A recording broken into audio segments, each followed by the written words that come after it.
बिहार में चुनावी सरगर्मी तेज है और इसी बीच भारतीय जनता पार्टी की नेता भावना बोहरा ने महिला वोटरों के रुझान और राष्ट्रीय जनता दल के शासनकाल पर बड़ा बयान दिया है।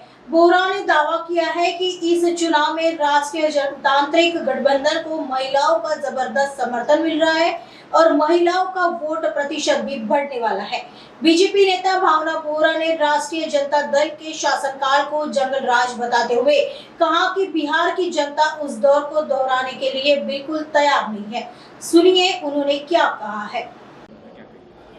बहुत पॉजिटिव रिस्पांस है। जिस तरीके से आज जो सभाएं हो रही हैं और इसमें स्पेशली अगर मैं महिलाओं की बात करूं, जिस तरीके से बढ़ चढ़ के चाहे मोदी जी की केंद्र की योजनाएं हो, चाहे जीविका दीदी हो या अन्य विषय हों जो महिलाओं को डायरेक्ट कनेक्ट करती किसी सरकार से, तो बहुत खुश हैं महिलाएं। निश्चित ही ये जो उनका रुझान है वो एनडीए के पक्ष में है और वोट परसेंट भी बढ़ने वाला है। और निश्चित ही जब वोट परसेंट महिलाओं का बढ़ता है तो हम ये मान के चलते हैं कि कहीं ना कहीं भाजपा को और एनडीए की सपोर्ट में वोट हो जा रहा है। देखिए, इसके पहले भी यहाँ पे आरजेडी की सरकार थी, लालू यादव की सरकार थी, और जिस तरीके से उस समय जंगल राज जो था, गुंडा राज जो था, वो हम सब ने देखा है, सुना है। और आज बिहार उन चीज़ों को रिपीट करने के लिए बिल्कुल तैयार नहीं है।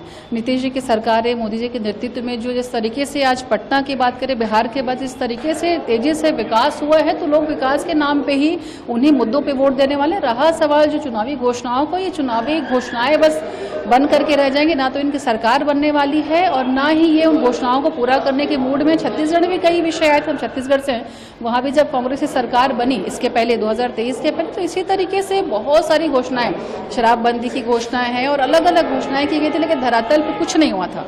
तो ये जो महागठबंधन है, ये सिर्फ चुनाव जीतने के लिए इस तरीके की झूठी घोषणाएं, झूठे वादे करते हैं, लेकिन धरातल पे ना उसकी कोई इनका रोड मैप है, ना इनके लिए कुछ प्लानिंग है। बिल्कुल बिहार जंगल राज को बिल्कुल नहीं भूला है। देखिए, आज हम जब किसी चाय के ठेले में हम बैठते हैं, पुराने समय को बात करते हैं, तो लोग वो यही चीज़ बोलते हैं, स्पेशली अगर लड़कियों की, महिलाओं की बात करूँ या फिर वृद्धों की बात करूँ, तो रात में शाम को 6 बजे निकलने के बाद उनको अपने घर से डर लगता था। आज वो भय का माहौल पूरी तरीके से बिहार, छत्तीसगढ़ के साथ साथ मैं जो देखूं, अगर बिहार की मैं तुलना करूं तो जैसा छत्तीसगढ़ हमारा शांत है, उसी तरीके से आज बिहार भी शांति का एक टापू बन चुका है। तो लोग इस चीज़ को देख रहे हैं और निश्चित ही आने वाले 14 तारीख को रिजल्ट के रूप में एनडीए के पक्ष में उनका ये सहयोग दिखाई भी देने वाला है। देखिए, जिसकी जैसी मानसिकता है, सोच का दायरा वहीं तक उनका रहता है। रहा सवाल मोदी जी का, तो उनकी जो दूरदर्शिता है, उनकी जो कार्यशैली है, वो चाहे किसी भी वर्ग का हो, हर कोई उनसे प्रभावित है। और कभी किसी योजना में केंद्र सरकार ने या यहाँ के सरकार ने भेदभाव नहीं किया कि ये दलित है, कि ये ब्राह्मण है, कि इस कास्ट का है। सारी योजनाएं सबके लिए बराबर है और हमारे प्राइम मिनिस्टर की आंखों में सारे लोग एक बराबर मायने रखते हैं। तो निश्चित ही उनका दौरा हर वर्ग में, और हर वर्ग उनको पूरा अपनापन हर वर्ग से।